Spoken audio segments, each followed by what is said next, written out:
A dangerous drug cocktail kills Anna Nicole Smith's son. We'll have new information that you need to know. A woman is killed while seeking protection at a domestic abuse shelter. Her husband is now on the run. And an explosive courtroom confession by a teen accused of killing her own father. Stand by, that and more starts right now.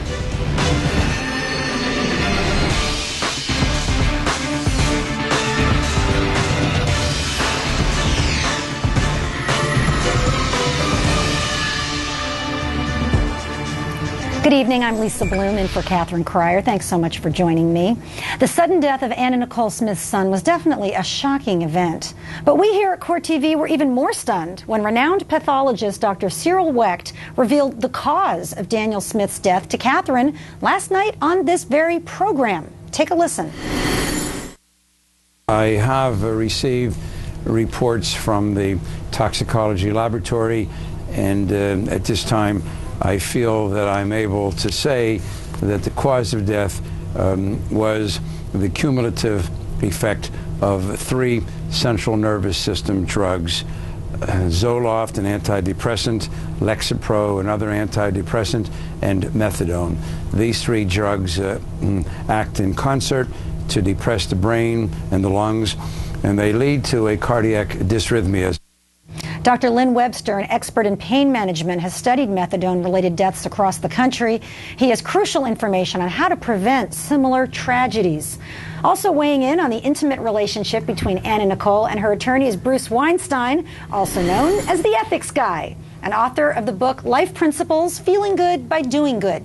But first, let's check in with Harvey Levin, TMZ.com's managing editor, for the very latest. All right, Harvey, why on earth was Daniel Smith taking these 3 different medications? Well, we're told that 2 of them, the antidepressants, were partly because he was having some emotional problems. Apparently, he had broken up with a girlfriend recently. The methadone is an issue. And my understanding of this, Lisa, is that methadone is not just used to recover from a heroin addiction, but also a painkiller. So it's still not clear precisely why Daniel was taking it. If I may, Lisa, what I find particularly interesting here is about a week ago, TMZ reported that the cause of death was a combination of drugs, none of them illegal.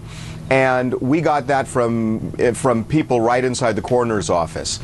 We spoke with Dr. Wecht, and at the time, he was really adamant that it was not true, that nobody knew the cause of death, and there was a dogfight going on in the coroner's office. For some reason, Wecht did not want this out, but the coroner had told me we absolutely know what it is. I mean, they told me this just on background, and there was a fight going on, and it's unclear to me still why Wecht was holding this for so long.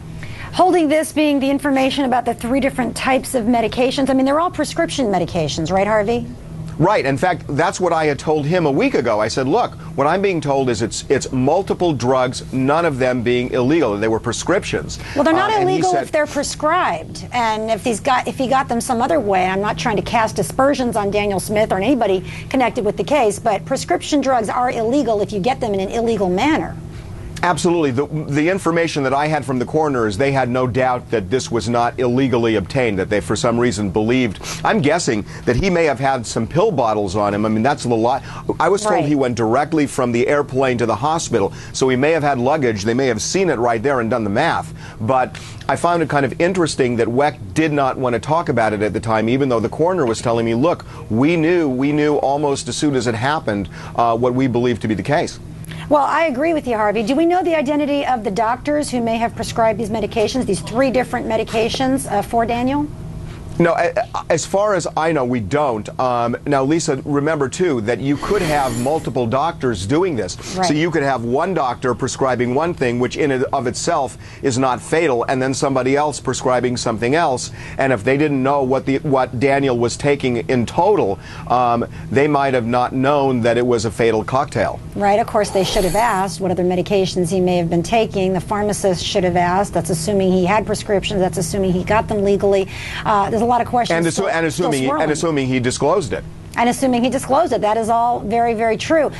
When we talk about methadone, I think you're right, Harvey. The first thing people assume is, my goodness, was he in some kind of drug treatment where he would have methadone prescribed? And I know there is an alternative reason why people might take methadone for pain management, but has there been any suggestion that he was getting any kind of drug treatment that could have led to a prescription for methadone?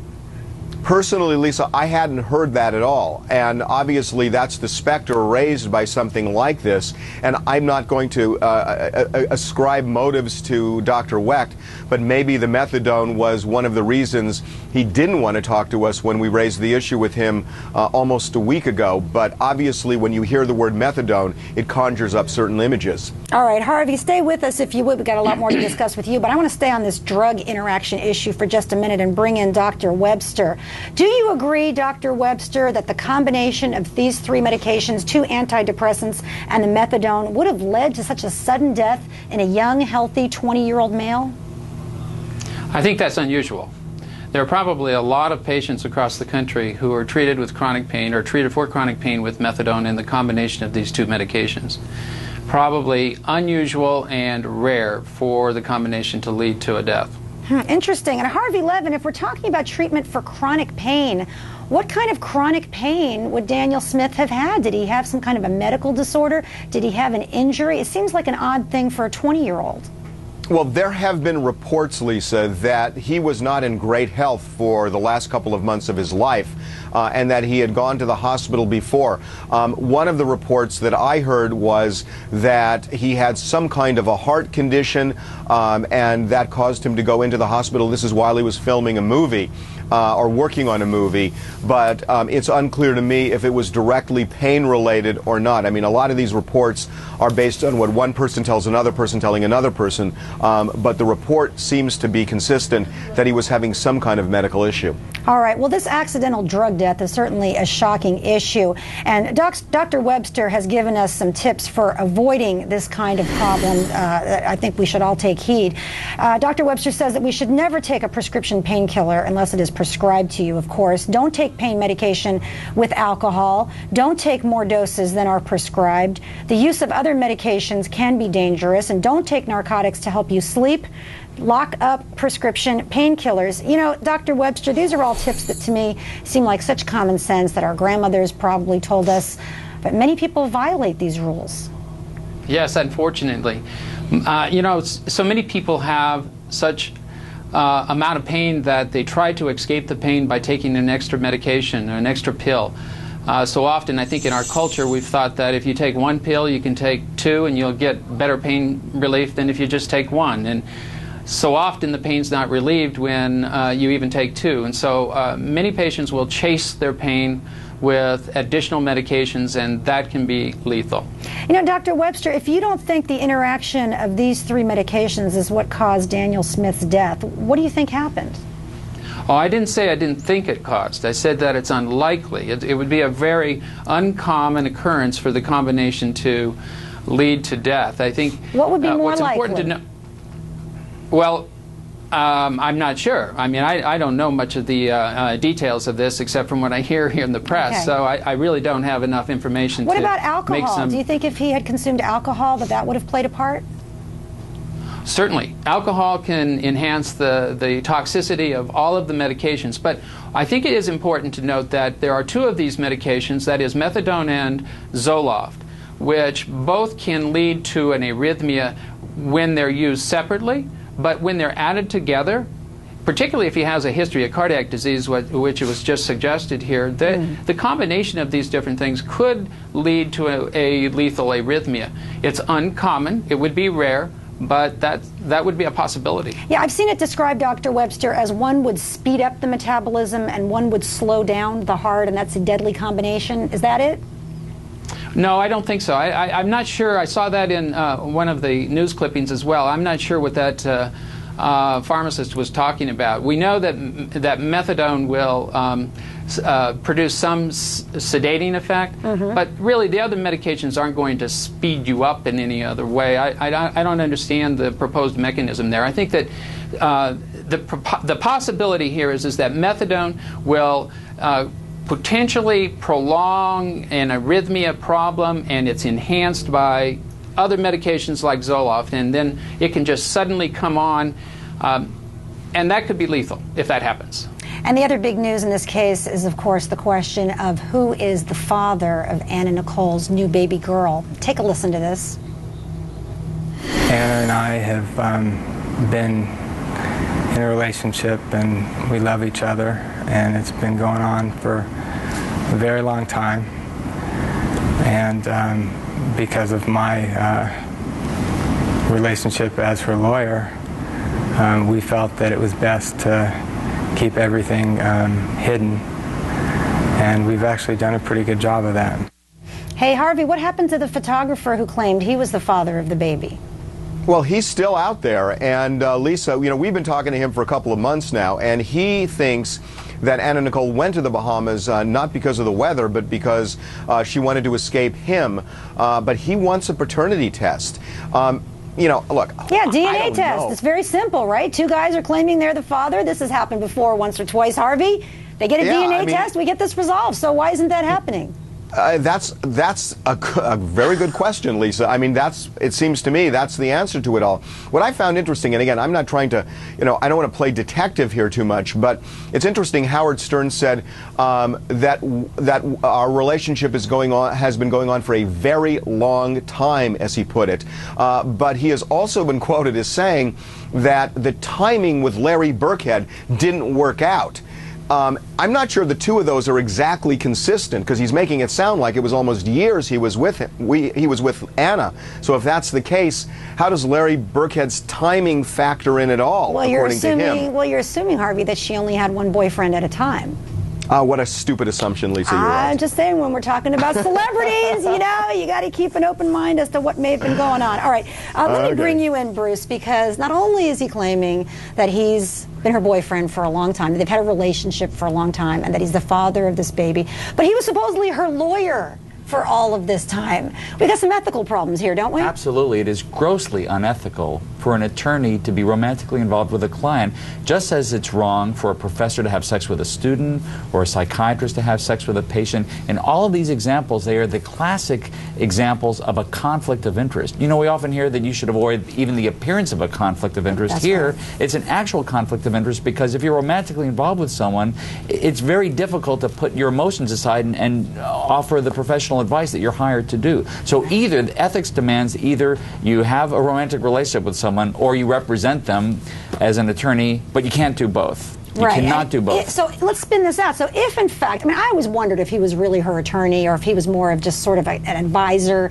a counselor in a looser sense. We saw him on the reality show. He would be at her side. You don't need your attorney to be next to you, practically living with you on your reality TV show. So I always wondered if attorney was really what he was. But let's say he was an attorney, perhaps in addition to other things, giving her legal advice over the years, also having a relationship with her. Does she have some kind of recourse? Is there anything she can do now if she wants to get rid of him, if she gets angry with him? Well, this is just the problem, because let's face it, most relationships fizzle out. And even if they don't, don't say that. Well, no, that's discouraging. It happened. Look, I just got engaged, so yes, it definitely can. Thank you very much. Definitely can happen. And my fiance is watching me as we speak, and as is my soon-to-be mother-in-law. But nevertheless, it's very difficult to put aside one's emotional involvement with someone, and certainly sex opens up a Pandora's box of emotions, ranging the whole gamut from anxiety and fear to elation, and it makes such a terrible mix with objective advice that one is supposed to give as a professional. You cannot do both. It is a cardinal rule in legal ethics, in business ethics, and in medical ethics. You do not get romantically involved with your client. Well, and it's also a rule that attorneys are supposed to follow. It's one of our strict ethical rules in the two jurisdictions where I practiced, at least New York and California. Absolutely forbidden, absolutely a no-no to have a sexual relationship with a client. So, Harvey, is Howard Stern still Anna Nicole's lawyer as we speak, even today? Well, he says he is. I mean, he calls himself her lawyer, and we have called him fairly regularly, and he represents himself to be her lawyer. So, you know, I suppose if he's characterizing it that way, he is that. Well, Harvey, if he's her lawyer, wouldn't he be advising her to have the two guys who are claiming to be the father of her baby have a DNA test so that she can collect child support from whoever the biological father is? And how can he advise her to do that if he's one of the two guys? Well, boy, that's you pretty much stated the whole conflict there, Lisa. The other thing, he says it's best that we keep everything hidden. His fear is that this information would get out rather than the fact that he was romantically involved with her. And it's one thing to have, you know, made a bad mistake and say, okay, I had an affair with a client or a patient, right, I shouldn't have done it. But to have a continuing, ongoing relationship and to claim to be one's legal counsel is the height of arrogance and also the height of unethical behavior. And to advise her perhaps to go to the Bahamas, where they went and where everybody still is, right, Harvey? Yeah, I mean, that's, you know, he seems to be kind of intermixing legal advice at the very least with living day to day. I mean, you know, I guess the point here is you can't be Anna Nicole's baby daddy and baby lawyer at the same time. Well, I think you really hit the nail on the head. I mean, there are, seriously, Bruce, at this point, a whole host of legal issues that she could use some good representation on. Should she be living in the Bahamas? Should she come back home? Should she be getting child support? Should there be a DNA test? Should somebody be giving her some kind of spousal support? I mean, none of that is happening. Now, here's a fascinating question. Even if it is legal for this fella, Howard K. Smith, to be her legal representative, it is unethical to do so. So in this case, ethics transcends the law. And I'm not an attorney, and I'm not speaking as one or as a psychologist, but from an ethical point of view, it is so wrong to be emotionally involved with one's client. He must recuse himself immediately. Recuse himself, i.e. step away as either her lover or her lawyer. Well, Harvey Levin, pleasure talking to you as always. Dr. Lynn Webster, thank you so much. And Bruce Weinstein, thank you. Still ahead tonight, she escaped to a domestic abuse shelter for protection, but police say that's where her husband tracked her down and killed her. That story after the break. Plus, a dramatic ending in court for a teen on trial for bludgeoning her father to death with a baseball bat. It's worth the wait, folks. Do not go away.